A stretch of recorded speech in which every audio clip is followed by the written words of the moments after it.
एक बार एक गांव में कृष्णा नामक व्यक्ति रहता था। हर रोज वह दूध से घी बनाया करता था और अपने गांव के बाजार में बेचता था। यही थी उसकी रोजी रोटी कमाने का जरिया। अपने शुद्ध और मजेदार घी के लिए कृष्णा बहुत मशहूर था। घी ले लो, शुद्ध देसी गाय का घी ले लो, घी ले लो, घी ले लो। एक दिन एक मिठाई वाला सुंदर ने कृष्णा को बुलाया और 1 किलो घी के लिए मांगा। कृष्णा गया उसके पास। कृष्णा भाई, मुझे 1 किलो घी चाहिए। कृष्णा घी को तोलने लगा। जब सुंदर ने देखा कि घी कितना शुद्ध था, तो वह अपने आप को रोक ही नहीं पाया। सुंदर ने और घी लेने का निर्णय लिया। रुको कृष्णा, मुझे तुम 1 नहीं 2 किलो घी दे देना। पता नहीं बाद में बचेगा या नहीं। तुम्हारा घी सबसे शुद्ध है और मुझे स्वादिष्ट मिठाई बनाने में मदद करता है। ओ बढ़िया जी, धन्यवाद सुंदर साहब। ये लो आपके 2 किलो घी।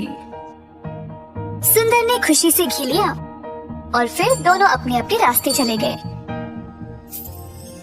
जैसे कृष्णा चलता गया, गांव के लोग उसको एक एक करके घी खरीदने बुला रहे थे। दोपहर तक सारी घी बिक चुकी थी, क्योंकि वो घी था ही इतना स्वादिष्ट। अपनी कमाई लेकर कृष्णा अपने भाई कुशल के पास दूध खरीदने गया, ताकि वह अगले दिन के लिए और घी बना सके।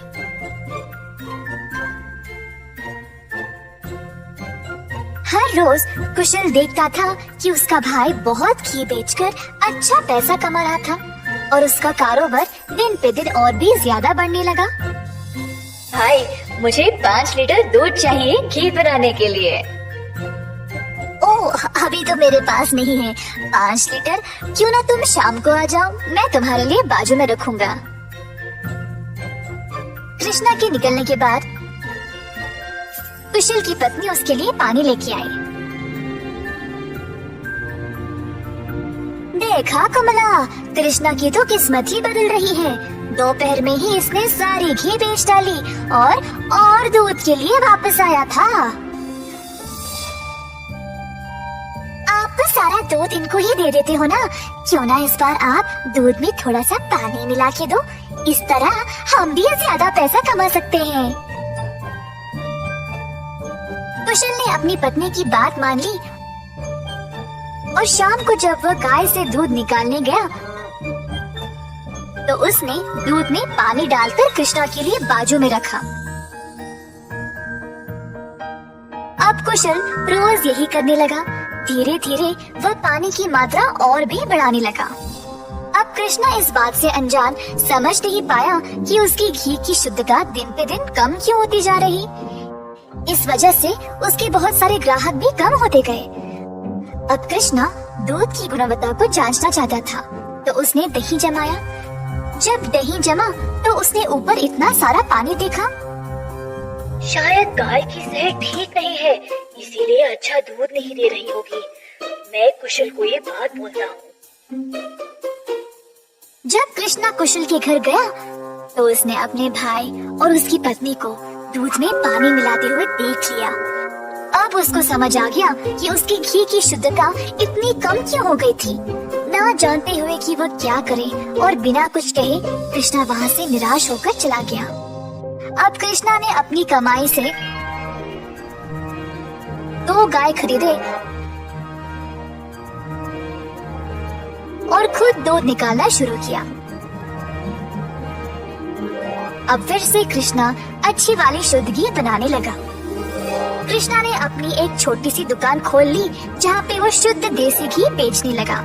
उसी समय सुंदर उसके पास आया और बोला, हाय कृष्णा, पिछले कुछ दिनों से घी कुछ ठीक नहीं है। मेरे मिठाइयों के लिए अच्छे ग्राहक थे, केवल आपकी शुद्ध घी की वजह से। उम्मीद है अब आप अच्छा घी बना रहे हो। मैं चाहता हूँ कि मेरे ग्राहक वापस आ जाए। आप ये 2 गाय देख रहे हो, ये मैंने ही लाए हैं। अब खुद दूध निकाल लें। अब से मैं ही दूध निकाल रहा हूँ, तो आज से घी भी सबसे बढ़िया मिलेगी। जैसे दिन बीते गए, अब कृष्णा से और लोग घी खरीदने लगे। कुछ ही दिनों में कृष्णा ने और गाय खरीदे। उसने कुछ नौकरों को अपनी दुकान पर काम पे भी लगाया, हाथ बटाने के लिए। अंततः कृष्णा काफी अमीर बन गया और ईमानदारी से अपना कारोबार चला रहा था। इसी दौरान कुशल, जिसने अपने ही भाई की प्रतिष्ठा को बर्बाद करने की कोशिश की, गांव में अपने मिलावटी दूध के लिए पकड़ा गया। अब कुशल दूध भी नहीं बेच पाया और जल्द नुकसान में पड़ गया। उसे समझ नहीं आया कि अब वह क्या करे। कुशल को अपनी गलती का एहसास हुआ और अपने भाई से माफी मांगने गया। उसने कृष्णा से भीख मांगी, माफी के लिए और नौकरी के लिए, ताकि वह अपने कर्जों को चुका सके। दयालु कृष्णा ने तुरंत अपने भाई को क्षमा कर दिया और गायों और कामगार की देखरेख के लिए काम दे दिया। इस कहानी से हम ये सीखते हैं कि दिल से माफी मांगने वाले को माफ कर देना चाहिए और हमेशा एक अच्छी प्रतिष्ठा रखनी चाहिए।